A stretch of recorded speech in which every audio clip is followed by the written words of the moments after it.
Hello everyone, welcome to my YouTube channel maths idea. 2019 में आए हुए अगली प्रश्नों को हल करेंगे। यदि आपको वीडियो पसंद आए तो लाइक सब्सक्राइब जरूर करें। 2019 के सेट ए के प्रश्न दूसरा का प्रश्न है cos square 65 degree plus cos square 25 degree का मान ज्ञात कीजिए। चलिए इसे हल करें। यहाँ पर कॉस स्क्वायर 65 डिग्री, कॉस स्क्वायर 25 डिग्री, इन दोनों मानों में एक को हमें 90 से घटाना है। 90 से हम 65 को घटाएंगे तो हमारा आंसर यहाँ पर 25 आएगा। इसे लिखेंगे यहाँ पर कॉस स्क्वायर 90 रीड करके जो आंसर आएगा उसे लिखेंगे प्लस कॉस स्क्वायर 25। हम जानते हैं कि कॉस 90 माइनस थीटा का जो मान होता है वो साइन थीटा होता है। इस मान को यहाँ पर रखेंगे, ये हो जाएगा sine square 25 degree plus cos square 25 degree. अब यहाँ पर यह समीकरण हमारा बन गया, sine square theta plus cos square theta बराबर होता है 1।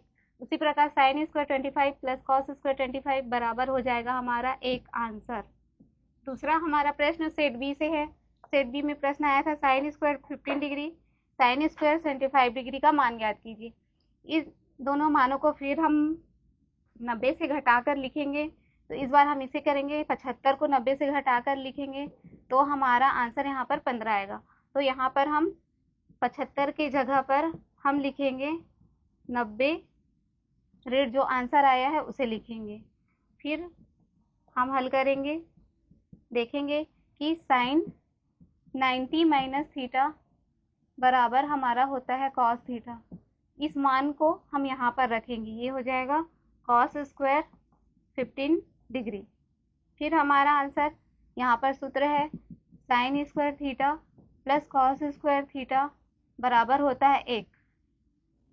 सूत्र के अकॉर्डिंग ये वैसा ही है, तो यहाँ पर हम इसका आंसर लिखेंगे 1।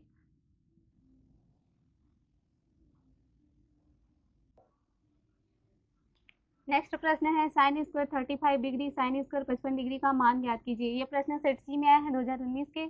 चलिए इसे हल करेंगे।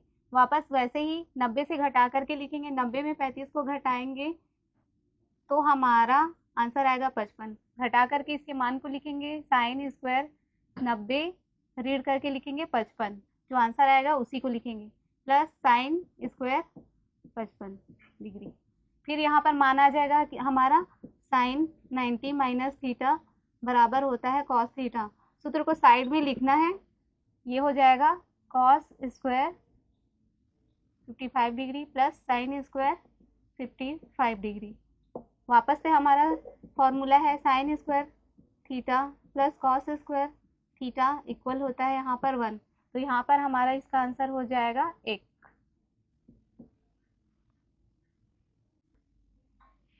हमारा अगला प्रश्न है सेट ए का एक रेखा बिंदु 7, 9 तथा 5, 3 से होकर जाती है तो उस रेखा की प्रवणता ज्ञात कीजिए।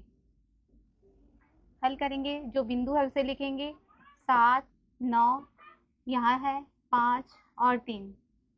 इस संख्या को हम x1 लेंगे, यहाँ लिखेंगे इसे x1 बराबर 7। इस संख्या को हम y1 लेंगे, y1 बराबर 9।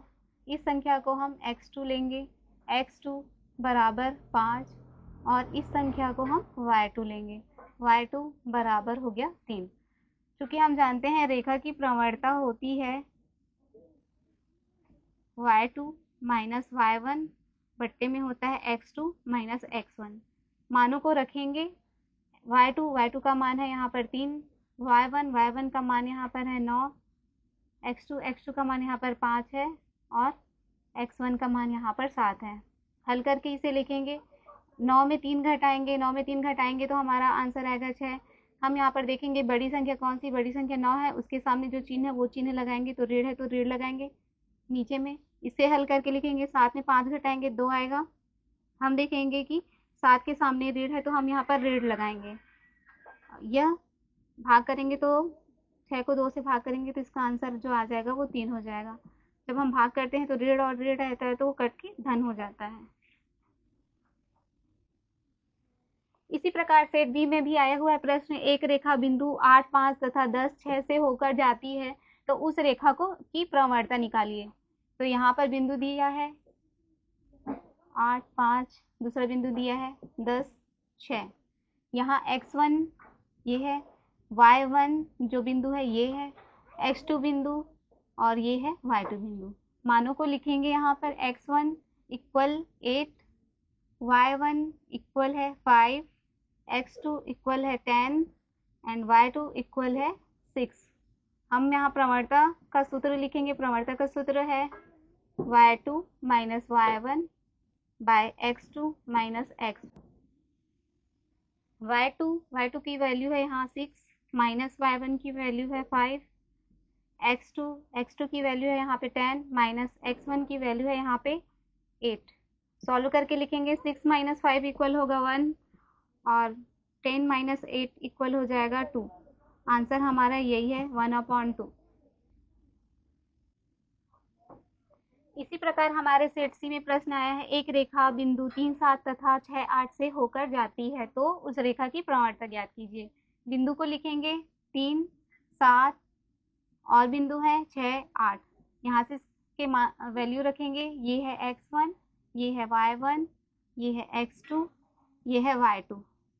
यहाँ जो वैल्यू है उसे लिखेंगे x1 equal 3, y1 equal 7, x2 equal 6 and y2 equal 8। प्रवणता का फॉर्मूला लिखेंगे यहाँ पर y2 minus y1 divided x2 minus x1।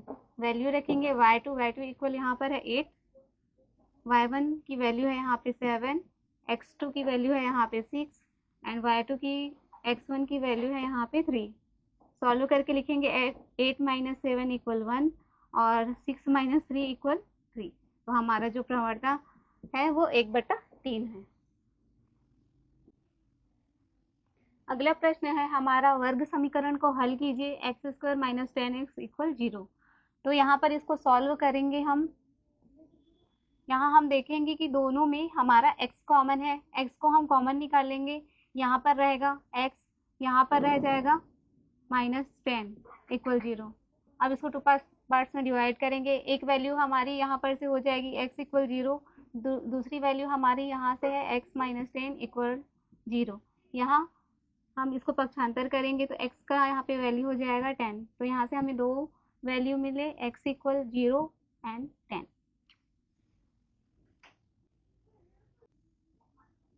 इसी प्रकार सेट बी में भी आया हुआ है प्रश्न, वर्ग समीकरण को हल कीजिए x² माइनस 9x इक्वल 0। हमने बताया था कि यहाँ दोनों में x कॉमन है तो x को कॉमन निकालेंगे। यहाँ पर x बचेगा और यहाँ पर 9 बचेगा। फिर इसे हल करेंगे तो x का यहाँ से हमारा मान आ जाएगा 0 और यहाँ से इसको लेंगे 0 के बराबर, तो इसका जो मान आएगा x बराबर 9। तो यहाँ से हमें x के दो मान मिले, 0 और 9। आंसर।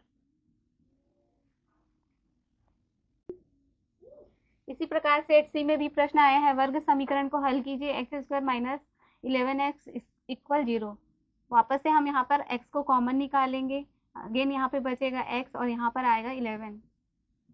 यहाँ पर फिर x की वैल्यू हो जाएगी एक 0 और x की एक और वैल्यू हो जाएगी। यहाँ से हम इसको लिखेंगे 0 के इक्वल, फिर यहाँ से इसकी वैल्यू आ जाएगी x इक्वल। जब हम इसको पक्षांतर करेंगे तो यहाँ पर जो ऋण चिन्ह है वो पक्षांतर होकर धन हो जाता है।